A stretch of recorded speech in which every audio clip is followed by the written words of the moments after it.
اللعین الرجیم بسم اللہ الرحمن الرحیم الحمد للہ رب العالمین والصلاة والسلام علی اشرف الانبیاء والمرسلین سیدنا و مولانا ابی القاسم محمد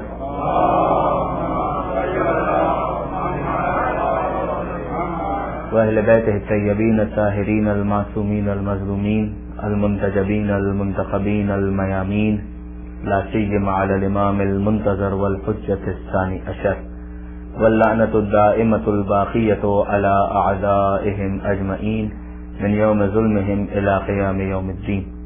اللهم إنا نرغب إليك في دولة كريمة تعز بها الإسلام وأهله وتذل بها النفاق وأهله وتجعلنا فيها من الدعاة إلى طاعتك والقادة إلى سبيلك وترزقنا بها كرامة الدنيا والآخرة. رب اشرح لي صدري ويسر لي أمري واحلل عقدة من لساني يفقهوا قولي واجعلني خالصا لوجهك الكريم يا الله. صلوات على محمد وعلى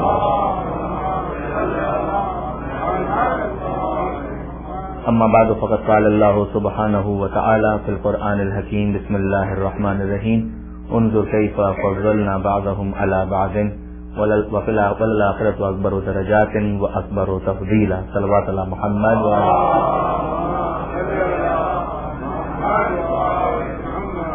برادران عزیز، ظاہر ہے کہ آج جیسا کہ اناؤنسمنٹ بھی ہوا ہماری آخری تقریر ہے اور آخری آپ کے ساتھ نشست ہے، تو اس موقع پر میں بھی آپ لوگوں کا شکریہ ادا کرنا چاہوں گا اور آپ کی انتظامیہ کا بھی شکریہ ادا کرنا چاہوں گا کہ ان کی وساطت سے آپ مومنین کی زیارت کا شرف حاصل ہوا، اور خصوصیت کے ساتھ برادر صفدر نورانی صاحب کہ جن کے گھر پہ ہمارا یہ 9-10 دن کا قیام رہا، وہ اور ان کی فیملی بھی خصوصیت کے ساتھ ہمارے شکریہ کے حقدار ہیں. پروردگار عالم آپ کی انتظامیہ اور تمام مومنین کی توفیقات میں انشاءاللہ اضافہ فرمائے.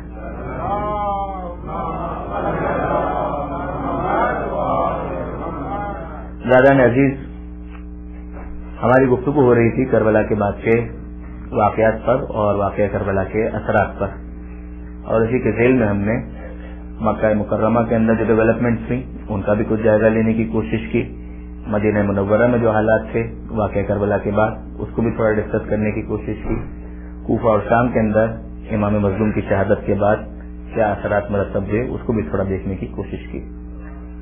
اگر تھوڑا اس کو اور آگے بڑھاتے ہیں، کل سے تو ظاہر ہے کہ مولانا ظہیر الحسن نقوی صاحب مختار نامے ہی پر گفتگو کریں گے، مگر شہر کوفہ میں ایک اور بہت بڑی ڈیولپمنٹ حضرت مختار جی کے حوالے سے ہمیں نظر آتی ہے. مگر ذرا سے اس کے پیچھے اگر ہم جائیں تو دیکھیے، جب یزید 64 ہجری کے اندر قاتل جہنم ہوا ہے اور اس کے بعد پھر توابین کی جماعت نے قیام کیا ہے، تو ظاہر ہے کہ جو پہلا کام انہوں نے کیا، یا وہاں کوفے والوں نے ہی کیا، توابین کی جماعت خصوصیت کے ساتھ یا بطور مجموعی کوفہ کے رہنے والوں نے اس کام کو انجام دیا، وہ یہی تھا کہ جو وہاں پر گورنر تھا اسے باہر نکال دیا، اور اب وہاں پر ایک اور شخص عارضی طور پر کیئر ٹیکر کے طور پر گورنری کے فرائض کو انجام دے رہا ہے، اور اس نے عبداللہ ابن زبیر کی حکومت کو ایکسپٹ کر دیا. یعنی اب اگر آپ دیکھیے تو امت مسلمہ کے اندر 2 حکومتیں تو بہت واضح طور پر بن چکی، ایک حکومت شام کی اور دوسری حکومت مکہ مکرمہ سے جسے آپریٹ کیا جا رہا ہے یا تمام تر کاموں کو سپروائز کیا جا رہا ہے، اور وہ حکومت ہے عبداللہ ابن زبیر کی. تو عبداللہ ابن زبیر مکہ کے ذریعے سے انفلوئنس اپنا رکھنے کی کوشش کر رہے ہیں، اور شام والوں کی طرف سے جو وہاں پر گورنمنٹ اسٹیبلش ہو رہی ہے وہاں سے کوفہ کے اندر اپنا انفلوئنس قائم کرنے کی کوشش کی جا رہی ہے. مگر یہاں پر کوفے کے اندر عبداللہ ابن زبیر کی حکومت کو ایکسپٹ کر لیا جاتا ہے، اسے ریکگنائز کر لیا جاتا ہے، جس کا نتیجہ یہ نکلا کہ عبداللہ ابن زبیر کی بہرحال ایک اسٹے ہو گئی کوفے شہر کے اندر. اب سوال یہ پیدا ہوتا ہے کہ اس وقت حضرت مختار کہاں پر تھے؟ حضرت مختار یہ بات ذہن میں رکھیے گا کہ عبداللہ ابن زبیر کا کافی عرصے تک انہوں نے ساتھ دیا ہے، اس امید پر کہ حضرت عبداللہ ابن زبیر امام مظلوم کے قاتلوں سے بدلہ لینے کے لیے کوئی سیریس ایفرٹ کا مظاہرہ کریں گے، جس میں آخر کار حضرت امیر مختار یقیناً مایوس ہو گئے اور پھر انہوں نے اپنے طور پر قیام کرنے کا فیصلہ کیا. یہاں تک کہ کل جو ہماری بات ہو رہی تھی کہ حضرت امیر مختار اس وقت مکہ میں تھے جب مکہ پر حملہ کیا گیا، مدینے پر حملہ ہوا اور مدینے کے بعد پھر مکہ پر حملہ ہوا، جب مکہ پر حملہ ہو رہا تھا اس وقت حضرت مختار مکہ مکرمہ کے اندر موجود تھے اور مکہ مکرمہ کا دفاع کرنے والوں میں پیش تھے اور تقریباً تنہا ہی کہنا چاہیے کہ انہوں نے بہادری کے مظاہرے وہاں پر پیش کیے اور شجاعت کا مظاہرہ کیا وہاں پر مکہ مکرمہ میں. مگر یزید کے مرنے کے بعد حسین بن نمیر نے وہاں سے اپنی فوج کو وڈرا کیا اور اس کے بعد وہ لوگ تو شام چلے گئے اور یہاں پر حضرت مختار مکہ مکرمہ میں کچھ مہینے تک رکتے ہیں اسی امید پر کہ شاید عبداللہ ابن زبیر کی طرف سے کوئی سیریس کام نظر آئے گا. جب نظر نہیں آیا تو پھر حضرت مختار نے واپس جانے کا فیصلہ کیا اور حضرت مختار جب واپس گئے ہیں تو اس وقت توابین کی جماعت منظم ہونے کی کوشش کر رہی تھی. ظاہر ہے کہ میں نے گزارش کی کہ 65 ہجری میں توابین میدان عمل میں آئے اور اس کے بعد ان سب کی شہادتیں ہو گئی, ان سب کو قتل کر دیا گیا اور 66 ہجری میں پھر حضرت مختار کی تحریک باقاعدہ منظم ہوتی ہے اور وہ قاتلوں سے انتقام لینے کی کوشش کرتے ہیں اور اس میں کافی حد تک کامیاب بھی ہوتے ہیں. یہاں تک کہ پھر 67 ہجری میں 67 کے اندر حضرت امیر مختار بھی شہید کر دیے جاتے ہیں اور اتفاق سے 67 میں ہجری میں انہیں شہید کیا جا رہا تھا اس وقت ان کی عمر بھی 67 برس ہی تھی, یعنی تقریباً بڑھاپے کا سن تھا, مگر بڑھاپے میں بھی جوان مردی سے لڑتے ہوئے وہ شہید ہو گئے. تو حضرت مختار نے جس موقع پر قیام کیا ہے اس موقع پر ایک بہت امپورٹنٹ چیز ہمیں یہ نظر آتی ہے کہ وہ دو حکومتوں کے معطوف قرار پائے, یعنی ایک طرف شام کی حکومت وہ بھی حضرت مختار کے اگینسٹ اور دوسری طرف مکہ کی یہ حکومت عبداللہ ابن زبیر جن سے وہ الگ ہوئے تھے اور کوفہ گئے تھے وہ بھی ان کے خلاف تھی. حضرت مختار نے ظاہر انتقام لینے کا جب آغاز کیا تو پہلا کام یہی کیا کہ عبداللہ ابن زبیر کی طرف سے جو مقرر کردہ گورنر تھا کوفے کا اسے ہٹا دیا گیا. جب اسے ہٹا دیا گیا تو خود ان کی حکومت بن گئی. جب ان کی حکومت بنی تو اس کا نتیجہ یہ نکلا کہ 3 حکومتیں امت مسلمہ میں اس وقت ہو گئی, شام کی حکومت, نمبر 2 مکے کی حکومت اور نمبر 3 یہ کوفے کی حکومت.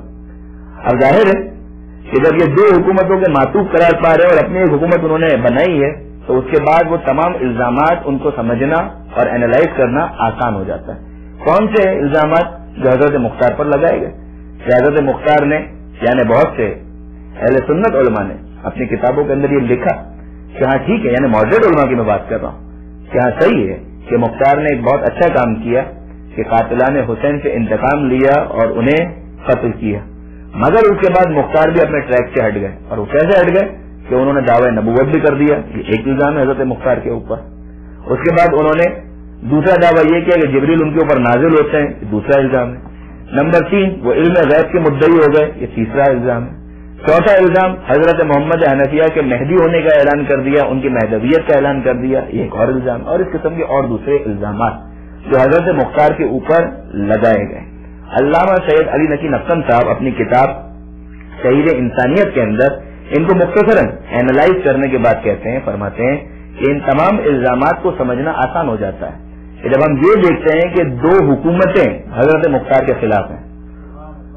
اب اگر سوچیے کہ واقعی جب پروپیگنڈا مشینری پر کام کرے گی تو وہ اسی طریقے سے کرے گی. خود عبداللہ ابن زبیر جو عام مسلمانوں میں آج تک بہت محترم ہے, مگر آپ دیکھ لیجئے کہ شام کی حکومت نے خود ان کو بھی کہا ہے بے دین, ملحد, کافر, جس کا کوئی خدا کے اوپر ایمان نہیں, اعتقاد نہیں.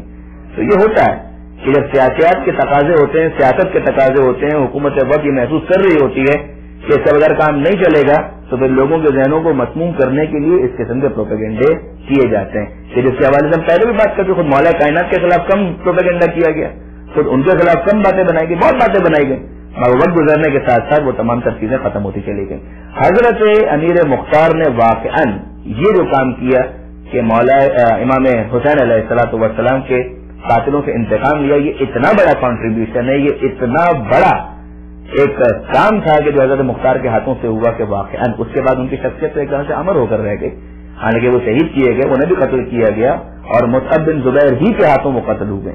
یعنی مصعب بن زبیر کون ہے؟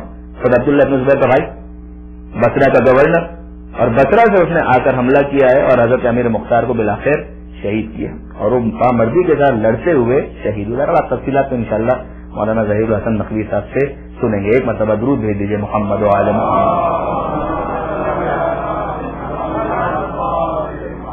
اب آئیے واقعہ کربلا کے پس منظر اور واقعہ کربلا کے دوران کچھ اہم شخصیات ہمیں نظر آتی ہیں، ہم تھوڑا ان کا بھی تذکرہ کرتے چلیں اور آج کی مجلس اسی تذکرے پر ختم کی جائے. دیکھیے کربلا کے واقعے میں وہ افراد جو امام مظلوم کے سامنے آئے یا جن سے امام مظلوم کا انٹریکشن ہوا، ان میں بڑے عجیب عجیب کیریکٹرز ہمیں نظر آتے ہیں.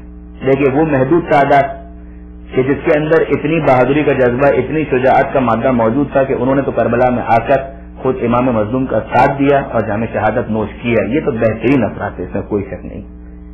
مگر کچھ افراد وہ ہمیں نظر آتے ہیں کہ جو امام مظلوم کے ساتھ ابتدا سے شامل نہیں تھے،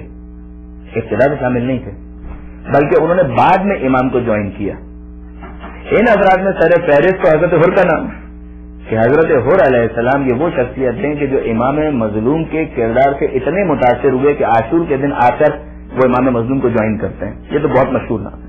اور واقعاً حضرت حر کا امام مظلوم کو جوائن کرنا یہ اس بات کا سبب بنا کہ بہت سے افراد حضرت حر کے اس کنورژن کی وجہ سے امام مظلوم کی حقانیت کے قائل ہو گئے.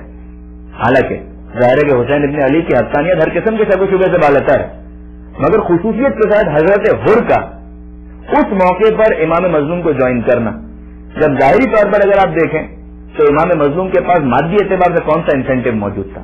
کوئی ایک انسینٹو بھی ایسا نہیں آپ بتا سکتے کہ جو امام مظلوم کے پاس موجود تھا، سوائے جنت، سوائے رضا پروردگار، سوائے پیغمبر اکرم کی خوشنودی کے. کوئی دوسرا انسینٹو موجود نہیں تھا. اس موقع پر آپ سنتے ہیں کہ امام مظلوم نے خود یہ جملہ کہا کہ اے حر، جب آج دوست بن کر آئے ہو، کل دشمن بن کر آئے تھے تو تمہیں بھی سیراب کیا تھا اور تمہارے گھوڑوں کو بھی سیراب کیا تھا. آج دوست بن کر آئے ہو تو حسین اتنا غریب ہے کہ تمہیں پانی نہیں پلا سکتا. تو آپ دیکھیے کوئی انسینٹو نہیں ہے کسی قسم کا.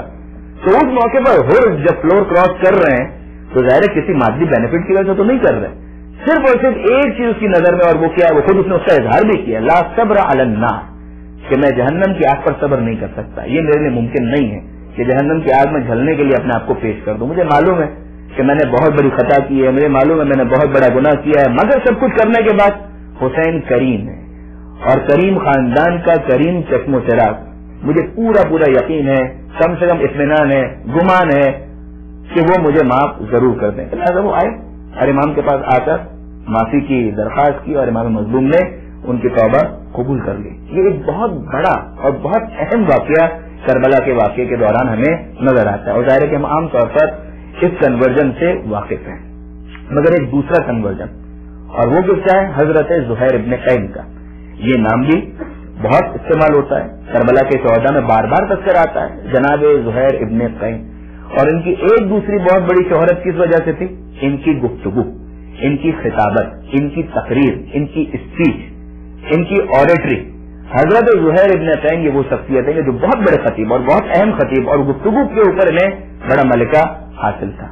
مگر انفارچونیٹلی یہ امام مظلوم کے کیمپ میں شامل نہیں تھے. انہوں نے بھی امام مظلوم کو بعد میں جوائن کیا، اتنا بعد میں نہیں کہ عاشور کا دن آ جائے، اتنا بعد میں نہیں.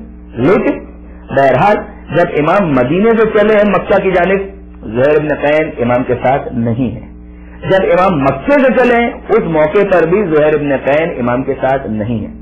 مکے میں زہیر ابن قین تشریف ضرور لائے مگر حج کرنے کے ارادے سے.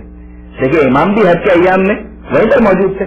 حج سے ایک دن پہلے حج کو عمرے سے تبدیل کیا ہے اور اس کے بعد پھر امام چلے ہیں کربلا کی طرف.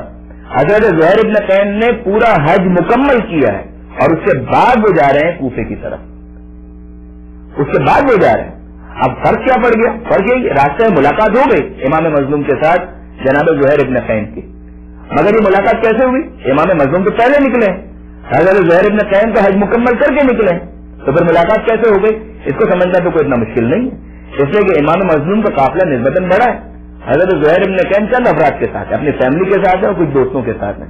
اور آپ جانتے ہیں کہ جب بھی سفر ہوتا ہے، اور اگر آج بھی اگر آپ ذرا سا اس کو ویژولاز کریں کہ اگر گھوڑوں کے اوپر اونٹوں کے اوپر سفر ہو رہا ہو اور کئی افراد پورا ایک قافلہ موجود ہو اور وہ جا رہا ہو تو ظاہر ہے کہ اسے زیادہ وقت لگے گا، اور چند افراد اگر جا رہے ہیں تو ان کا کم ٹائم کنزیوم ہوگا اس سفر کے دوران.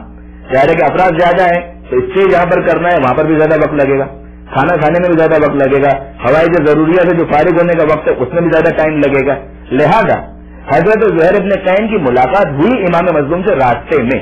حضرت زہیر ابن قین اس ملاقات کو اوائڈ کرنا چاہ رہے تھے، ان کی خواہش نہیں تھی کہ امام مظلوم سے ملاقات کریں، اور ان کی خواہش اور تمنا کیا تھی کہ اس پورے قضیے میں انفارمیشن ہے ان کے پاس کہ امام مظلوم نے بیعت یزید سے انکار کیا ہے اور اب وہ ایک سفر پر رواں دوا ہے، یہ معلوم ہے. مگر زہیر ابن قین جو چیز چاہ رہے تھے وہ یہ تھی کہ میں اس پورے قضیے میں نیوٹرل ہوں، نہ ان کی طرف اور نہ ان کی طرف.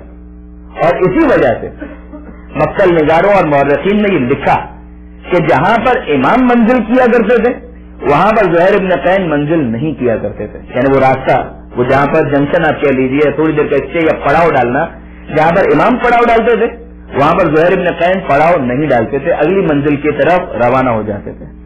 اور جہاں پر پتہ چلتا کہ یہاں اب حسین ابن علی نے پڑاؤ نہیں ڈالا ہے وہاں پر پڑاؤ ڈالا کرتے تھے. مگر ایک ایسا اسپاٹ آ گیا جس کا نام ہے ضرور، زے رے واؤ اور دال. خیر نام اتنا امپورٹنٹ نہیں ہے، مگر ایک جگہ ایسی بن گئی کہ جس کے بعد کافی زیادہ فاصلہ تھا، اس کے بعد کوئی اسٹاپ آنے والا تھا. لہذا زہیر ابن قین نے بھی وہیں پر پڑاؤ ڈالا اور امام مظلوم نے بھی وہیں پر پڑاؤ ڈالا، اور اب یہ ملاقات کا سبب بن گیا. زہیر ابن قین اپنے خیمے میں اپنی فیملی کے ساتھ کھانا کھا رہے تھے اور دروازے کے اوپر آپ کہہ لیجیے خیمے کے پردے کے پاس کسی نے آ کر کہا کہ میں حسین کا سفیر ہوں، حسین کی طرف سے پیغام لے کر آیا ہوں. الفاظ یہ ہے مقتل نگاروں کے اور مورخین کے کہ زہیر ابن قین کے ہاتھ میں لقمہ تھا اور وہ لقمہ گر گیا.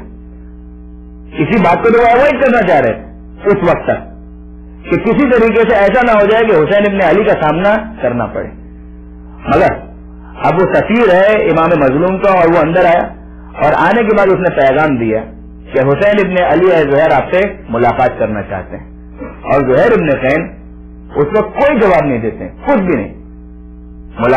گفتگو ہو رہی ہے آپس میں، زہیر کی زوجہ دوسرے افراد ان کے ساتھ سوچ رہے ہیں کہ کیا کرنا چاہیے کیا نہیں کرنا چاہیے. وہ جو قاصد ہے وہ کہتا ہے کہ میں کیا پیغام لے کر جاؤں تمہاری طرف سے، آ رہے ہو یا نہیں آ رہے ہو، کچھ تو جواب دو. اور زہیر ابن قین اس سے پہلے کہ کچھ کہے کہ اس کی زوجہ نے ایک بات کہی اور یہ جملہ کہا کہ اے زہیر فرزند رسول تمہیں بلا رہے ہیں، کم سے کم جا کر سنو تو صحیح کہ وہ کیا کہہ رہے ہیں. واقعی پروردگار عالم جزائے خیر دے اس خاتون کو کہ جس نے اپنے شوہر کو چہرہ شہادت کی طرف ہدایت کی. اسے اس کے ذریعے سے یہ ہدایت ملی کہ اس نے امام مظلوم کو جوائن کیا اور پھر اس نے کہا کہ ہاں کچھ بھی ہو جائے میں حسین کی بات ضرور سنوں گا. اب زہیر ابن قین چلے اور گئے ہیں اور جا کر امام مظلوم سے گفتگو کی ہے. تاریخ کے اندر موجود نہیں ہے کہ وہ گفتگو کیا ہوئی، امام مظلوم نے کیا کہا، زہیر ابن قین نے کس طریقے سے رسپونڈ کیا، کچھ نہیں معلوم اور کچھ نہیں موجود. بس اتنا معلوم ہے کہ حضرت زہیر ابن قین واپس آئے اور آنے کے بعد انہوں نے ایک جملہ کہا اپنے گھر والوں سے اور اپنے دوستوں سے، میں نے حسین کے ساتھ شہید ہونے کا فیصلہ کر لیا ہے. نہیں معلوم وہاں پر کیا گفتگو ہوئی، کچھ نہیں پتا. امام مظلوم نے کیا مستقبل دکھایا، کس طریقے سے کنونس کیا، کچھ نہیں پتا. صرف اتنا معلوم ہے کہ زہیر ابن قین نے آنے کے بعد اتنا کہا کہ میں نے حسین کے ساتھ جانے کا، حسین کا ساتھ دینے کا فیصلہ کر لیا ہے، شہید ہونے کا فیصلہ کر لیا ہے. جو میرے ساتھ چلنا چاہتا ہے بسم اللہ، میں اپنا خیمہ حسین کے خیمے کے ساتھ لگا رہا ہوں. اب اگر تم میرے ساتھ چلنا چاہو بسم اللہ. اپنی زوجہ سے کہا کہ تم واپس چلی جاؤ، اپنے گھر کی طرف چلی جاؤ، بس میں اب حسین کے ساتھ ہوں. ظاہر ہے کہ وہ جذبات کیا ہو سکتے ہیں اس وقت زہیر ابن قین کے، اس کی زوجہ کے یا دوسرے افراد کے. بہرحال زہیر ابن قین نے اس مومنٹ پر، اس مرحلے پر یہ فیصلہ کر لیا کہ آپ امام کا ساتھ میں دوں گا. اس وقت اس نے جملہ بھی کہا کہ افسوس میں نے تو یہ بھی نہیں پہچانا کہ حسین کا پیغام لے کر آیا کون تھا. وہ آنے والا کوئی اور نہیں تھا، شبیہ رسول علی اکبر تھے جو اس پیغام کو لے کر آئے تھے. یعنی امام مظلوم نے واقعی آنر کیا ہے زہیر ابن قین کو. اب امام مظلوم کی طرف سے آپ دیکھیے، واقعی جو تجزیہ نگار ہیں، جو علماء کرام جنہوں نے اس حوالے سے کتابیں لکھی ہیں، انہوں نے یہ نقطہ اٹھایا ہے کہ آپ عمومی طور پر دیکھیں تو امام مظلوم کا اعلان کیا ہے. عمومی طور پر یہ اعلان ہے کہ تم سب چلے جاؤ، جس کو جانا ہے چلے جاؤ. یہاں تک کہ شب عاشور کا سب سے یہ کہہ دیا. اسی سفر کے دوران کا ہی مرتبہ امام نے کہا. حضرت مسلم بن عقیل کی شہادت کی خبر آئی، دیکھو مسلم بن عقیل شہید ہو چکے، جو جانا چاہے چلا جائے. مگر آپ دیکھیں گے کہ کچھ خوش قسمت ایسے افراد ہیں کہ جن کو امام نے خود پیغام دے کر کہا ہے کہ تم آؤ، تم آؤ، تم آؤ، تم میرے ساتھ دو، میرے ساتھ چلو. کیوں؟ امام دیکھ رہے ہیں کہ کون کون ایسے ہیں کہ جن کے اندر اتنی پاکیزگی پائی جاتی ہے کہ کربلا کے شہیدوں میں ان کا نام ہونا چاہیے. امام چن کر ان کا انتخاب کرتے ہیں، انہیں دعوت دیتے ہیں کہ آؤ. مگر بہرحال اختیار تو انسان کا موجود ہے نا. زبردستی تو کسی کی ہدایت نہیں کی جا سکتی، لہذا آپ کو ملے گا. اور اس کو بھی یہ دعوت دی گئی، اسے بھی یہ دعوت دی گئی. جب امام کی پہلی ملاقات ہوئی اسی میں ظہر کی نماز کے بعد، عصر کی نماز کے بعد امام نے دعوت دی ہے. اسی طریقے سے زہیر ابن قین باقاعدہ اپنا نمائندہ بھیج کر دعوت دی کہ آؤ اور میرا ساتھ دو. زہیر ابن قین نے اس دعوت کو قبول کیا. ایک اور نام بھی ہمارے سامنے آتا ہے، وہ بیچارہ اتنا خوش قسمت ثابت نہیں ہوا، عبداللہ ابن حرث جوفی. یہ بھی وہ شخص ہے کہ جس کو امام نے دعوت دی ہے اور کہا ہے کہ اے عبداللہ میرا ساتھ دو، میرے ساتھ چلو، میرے ساتھ کربلا میں آؤ. مگر عبداللہ ابن حرث جوفی اس نے اس دعوت کو قبول نہیں کیا، اسے یہ سعادت نصیب نہیں ہوئی. بہرحال آخری انسان کا اختیار تو موجود ہے. انا ہدیناہ السبیل اما شاکرا و اما کفورا. ہم نے راستے کی ہدایت کر دی، جس کی مرضی ہے وہ شکر کرنے والا بندہ بنے، جس کی مرضی ہے وہ کفر کرنے والا بندہ بنے. زبردستی کسی کی ہدایت نہیں کی جا سکتی. وہی پیغمبر اکرم ہے، وہی محمد مصطفیٰ کی زبان ہے، وہی الفاظ ہیں، اسی پاک زبان سے جاری ہو رہے ہیں. مگر ان الفاظ کو سن کر ابو طالب قربانی کے لیے آمادہ ہوتے ہیں، ابو سفیان اور ابو لہب اور ابو جہل پیغمبر اکرم سے مقابلہ کرنے کے لیے آمادہ ہو جاتے ہیں. تو یہ ریئیکشن جو ہے بہرحال اسے کسی بھی اعتبار سے انسان کو مجبور تو نہیں کیا جائے گا، اس کے سامنے چوائس رکھی جائے گی. اس کیس کے اندر ہمیں اتنا نظر آتا ہے کہ امام معصوم نے ان افراد کو جن کے اندر امام پوٹینشیل دیکھ رہے تھے خاص منتخب کر کے دعوت دی، آؤ اور میرا ساتھ دو. مگر انہوں نے عبداللہ ابن حرث جوفی ساتھ نہیں دیا، حرب بن یزید ریائی ساتھ دیا، زہیر ابن قین ساتھ دیا، حضرت حبیب ابن مظاہر انہیں تو باقاعدہ خط لکھ کر بھجوایا. خیر چلیے حبیب ابن مظاہر تو پہلے ہی جگہ ہم دیکھیں ایسا نظر آتا ہے کہ امام مظلوم کا ساتھ دینا چاہتے ہیں. خط لکھنے والوں میں بھی ہیں اور بعد میں ساتھ دینے والوں میں بھی ہیں. اسپیشل خط لکھ کر حضرت حبیب ابن مظاہر کو بلایا گیا، وہ آئے. یہ ایک اور امپورٹنٹ کیریکٹر ہمارے سامنے آتا ہے. اب اس کے بعد دو تین اور کیریکٹر آپ ذرا دیکھیے، دو تین اور کیریکٹر. عمر سعد کیا اس شخص سے نہیں معلوم ہے کہ آپ کہاں پر ہے؟ دیکھیے زہیر ابن قین تو واقعا شیعہ بنی امیہ میں شامل تھے، ان کو تو کہا جاتا تھا کہا عثمانین کہ وہ تو عثمانی تھے، وہ مولا کائنات کے فیور میں نہیں تھے اس سے پہلے. مگر امام دیکھ رہے تھے کہ اس کے اندر پوٹینشیل موجود ہے، جوہر موجود ہے، تو یہاں پر ہونا چاہیے. عمر سعد کا کیا کیس تھا؟ عمر سعد کو تو معلوم ہے، پکا معلوم ہے، اچھی طرح سے معلوم ہے. اور عمر سعد تو واقعا آخر تک افسوس بھی کرتا رہا اور کوشش کرتا رہا کہ کاش کسی طریقے سے کربلا کی مہم مجھے سر نہ کرنا پڑے، کسی طریقے سے میری گلو خلاصی ہو جائے. مگر آپ دیکھیے جب فیصلے کا وقت آیا کہ یا مقابلے پر جاؤ یا رہ کی حکومت کو ترک کرو. دیکھیے خصوصیت کے ساتھ ابن زیاد کا آرڈر کیا ہے، اس کے لیے آرڈر یہی تھا، پہلے کربلا کی مہم سے پہلے آرڈر یہ تھا کہ جاؤ اور جا کر ایران کی طرف جو بغاوت ہو رہی ہے اور جو شورش ہو رہی ہے اس کا کوئی تعلق دین سے نہیں تھا، مگر ایک علاقائی بغاوت، اسے دور کرو. اور دور کرنے کے بعد رہ کی حکومت تمہارے حوالے، تم وہاں کے گورنر، تم وہاں کے حاکم. باقاعدہ فورسز کے ساتھ وہ کوفے کے باہر انتظار کر رہا تھا، وہ جانے کے لیے بالکل تیار اور آمادہ تھا. اور ایسے میں پیغام آیا ابن زیاد کی طرف سے کہ واپس آؤ، اور واپس بلایا گیا. اور اب اس کے سامنے یہ معاملہ رکھا گیا کہ ایران بعد میں جانا ہے، اس علاقے میں بعد میں جانا ہے، اور پہلے جاؤ کربلا معلّہ، اور کربلا جا کر حسین ابن علی کو پہلے شہید کرو، پہلے اس مہم سے فارغ ہو جاؤ، اور اس کے بعد پھر رہ کی طرف جانا. وہ حکومت تمہاری ہے، مگر اب شرط یہ ہے کہ پہلے کربلا کی مہم کو سر کرو، اس کے بعد رہ کے علاقے میں جانا. میں اپنے نوجوان دوستوں کے درد کروں کہ رہ کا علاقہ تقریباً وہی ہے جو تہران کے پاس کا علاقہ ہے، جہاں پر شاہ عبد العظیم کا مزار بھی موجود ہے. اور وہ روایت بھی ہمارے سامنے آتی ہے امام کی، منظار عبد العظیم پھر رہ کا منظار الحسین پھر کربلا، کہ اگر کسی نے رہ کے علاقے میں جا کر عبد العظیم کی زیارت کی گویا اس نے کربلا جا کر حسین ابن علی کی زیارت کی.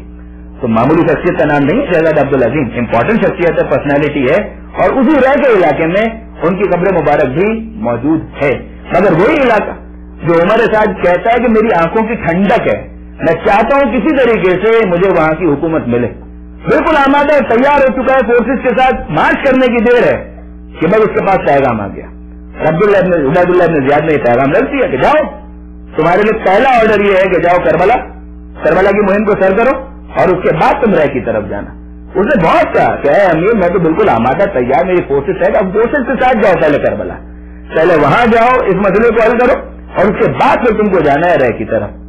اور عمر سعد کہ میں رات بھر سوچتا رہا، غور و فکر کرتا رہا، باقاعدہ دوسرے نام بھی اس نے پرپوز کیے کہ دیکھو امیر کوفے کے اندر یہ ہے، وہ بھی کربلا جا سکتا ہے، یہ ہے وہ بھی کربلا جا سکتا ہے، فلاں ہے وہ بھی کربلا جا سکتا ہے، ان میں سے کسی کو بھیج دو. عبید اللہ ابن زیاد نے کہا میں نے تم سے کسی کا نام نہیں مانگا، کسی کے بارے میں مشورہ نہیں لیا، میں نے صرف اور صرف تمہارے لیے یہ آرڈر رکھا ہے کہ تم جاؤ گے اور کربلا جا کر اس مہم کو انجام دو گے. اور عمر سعد پھر آخر میں کہتا ہے کہ کیا کروں کیا کروں کیا کروں. جہاں تک جنت کا تعلق ہے وہ ادھار کا معاملہ ہے. رے کی حکومت نقد سودا ہے. کوئی بھی عقل مند انسان ادھار لے کر نقد کو قربان نہیں کرتا.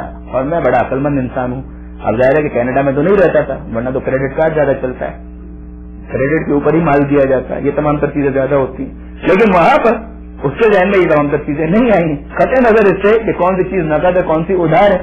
مگر اس نے فیصلہ کیا کہ یہ رے کی حکومت جو ہے نقد, اور جو جنت کی بات ہے ٹھیک ہے, اگر حسین کو میں نے قتل کیا جنت نہیں ملے گی, حسین کو میں نے قتل کیا جہنم میں جاؤں گا, حسین کو میں نے اگر قتل کیا تو یقیناً یقیناً یقیناً جہنم کا ایندھن بننا پڑے گا. مگر وہ ساری بات کی باتیں ہیں. ابھی جو چیز کیش میں مل رہی ہے وہ یہ ہے رے کی حکومت.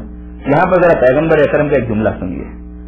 خاتم مرتبت احمد مصطفیٰ محمد مصطفیٰ صلی اللہ علیہ وسلم,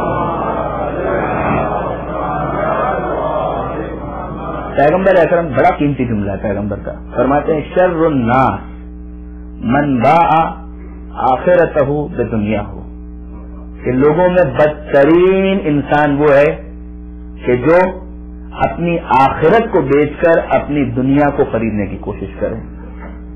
آئیڈیل کیا ہے؟ آئیڈیل کیا ہے؟ آئیڈیل یہ ربنا آتنا فی الدنیا حسنہ وفی الآخرۃ حسنہ وقنا عذاب النار. آئیڈیل بہترین انسان اس کی دعا یہ ہونی چاہیے, اے پروردگار مجھے دنیا کی نیکیاں بھی عطا کر, مجھے آخرت کی نیکیاں بھی عطا کر. مجھے دنیا بھی چاہیے مجھے آخرت بھی چاہیے, دونوں چیزیں چاہیے. یہ بہترین انسان ہے کہ جو یہ دعا کرے. مگر سوال یہ پیدا ہوتا ہے کہ اگر کبھی ان دونوں کے درمیان ٹکراؤ ہو جائے تو کیا کریں؟ جب تک ٹکراؤ نہیں ہے تو کوئی مسئلہ نہیں, حلال کماؤ کھاؤ, حلال کماؤ بنگلہ بنا لو کوئی مسئلہ نہیں, حلال کماؤ اچھا پہن لو کوئی حرج نہیں, اچھا لباس اچھے زیورات حجاب کی پابندی کے ساتھ جہاں پہننا وہیں تو پہنے. خاتون کیا کسی کو اعتراض ہو سکتا ہے؟ کوئی اعتراض نہیں. آپ اچھا جیکٹ پہن لیجئے, آپ اچھا کوٹ پہن لیجئے, اچھا پینٹ شرٹ پہن لیجئے, کس کو اعتراض ہے؟ کسی کو اعتراض نہیں. شریعت کو اعتراض ہے؟ کوئی اعتراض نہیں. سوال سارا اتنا ہے, پرابلم اس وقت آتی ہے کہ جب ٹکراؤ آ جائے.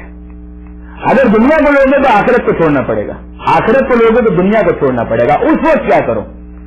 اس وقت انسان مومن کے اندر اتنی ضرورت ہونی چاہیے کہ وہ دنیا کو ٹھوکر مارے اور آخرت کو قبول کرے. یہ وہ منزل ہوتی ہے جس کو امتحان کی منزل کہتے ہیں. اگر کسی کے پاس دنیا ہے ہی نہیں تو کیا امتحان ہے؟ اس کے پاس دنیا ہے ہی نہیں, ابھی اسے اتنا کمایا ہی نہیں ہے, اس کے پاس اتنی دولت ہے ہی نہیں کہ وہ کوئی حرام کام کر سکے. شراب کہاں سے پیے گا؟ پیسہ ہی نہیں ہے جیب میں, پیسہ جیب میں موجود ہے. اب اس کے بعد اس کا امتحان شروع ہوگا کہ اس پیسے کو کیسے استعمال کرتا ہے. سارا مسئلہ تو اس وقت آئے گا. میں پھر اب چیک کر رہا ہوں, گزارش کر رہا ہوں برادران عزیز, یاد رکھیے گا کہ بنیادی طور پر اسلام کہتا ہے دنیا کے اندر جو ہم نے حلال کیا کیا پرابلم ہے, انجوائے کرو اس کو. یہ لذات دنیا جو حلال ہے پروردگار عالم نے تمہارے لیے بنائی ہے, کوئی حرج نہیں. مگر جہاں پر بات آ گئی حرام کی, وہاں پر اس کا ٹکراؤ ہو گیا آخرت کے ساتھ. جب آخرت کے ساتھ ٹکراؤ ہو گیا, تمہارے اندر اتنی ضرورت اور ہمت ہونی چاہیے کہ تم ٹھوکر مارو اور آخرت کو قبول کرو. یہی چیز پروردگار عالم سورہ اعلیٰ میں بیان کرا. ہم میرے ساتھ پر واپس جائیں گے. ہاں, پروردگار عالم سورہ آل عمران سورہ اعلیٰ کے اندر کیا ارشاد فرماتا ہے؟ بل تؤثرون الحیات الدنیا والآخرۃ خیر وابقیٰ. دیکھو تمہارا پرابلم کیا ہے ہم تمہیں بتاتے ہیں, ساری گڑبڑ تم کیوں کرتے ہو ہم تمہیں بتاتے ہیں. پروردگار فرماتا ہے بل تؤثرون الحیات الدنیا, تمہارا مسئلہ یہ ہے کہ جب دنیا کا اور آخرت کا مقابلہ ہوتا ہے تو تم دنیا کو آخرت کے اوپر ترجیح دیتے ہو, آخرت کو قربان کرنے کی بات کرتے ہو, دنیا کو قبول کرنے کی بات کرتے ہو. والآخرۃ خیر وابقیٰ, جبکہ آخرت بہتر بھی ہے, زیادہ باقی رہنے والی بھی ہے. دیکھیے یہ پوائنٹ بڑا امپورٹنٹ ہے. کیا مطلب؟ آخرت بہتر بھی ہے اور باقی رہنے والی بھی ہے. آپ مجھے بتائیے, ایمانداری سے بتائیے کہ اگر کوئی کمپنی ایک پروڈکٹ لانچ کرتی ہے اور اس کے بعد 1 سال گزرا, 2 سال گزرا, 3 سال گزرا, فرض کیجئے کہ 2007 کا ماڈل آ گیا گاڑی کا, وہی ماڈل آپ کے پاس تھا 2005 کا اسی کمپنی کا, اور وہی کمپنی اگر یہ کہے کہ صاحب 2005 کا ماڈل بھی ہمارا بہت اچھا تھا نو ڈاؤٹ, مگر 2005 کے مقابلے میں یہ 2007 کا جو ماڈل آ رہا ہے اس کے اندر یہ ایڈیشنل فیچرز ہیں, یہ ایڈیشنل فیچرز ہیں. مثلا سمجھانے کے لیے کہ 2005 کا جو ماڈل تھا اس کے اندر آٹومیٹک لاک سسٹم نہیں تھا, اس کے اندر آٹومیٹک لاک سسٹم ہے. جو 2005 کا ماڈل تھا اس کے اندر وہ جو شیشے ویشے ہیں وہ خود بخود اوپر نہیں ہوں گے, بٹن کے ذریعے آپ کو پورا کھینچنا پڑے گا, اس کے بعد وہ اوپر جائیں گے.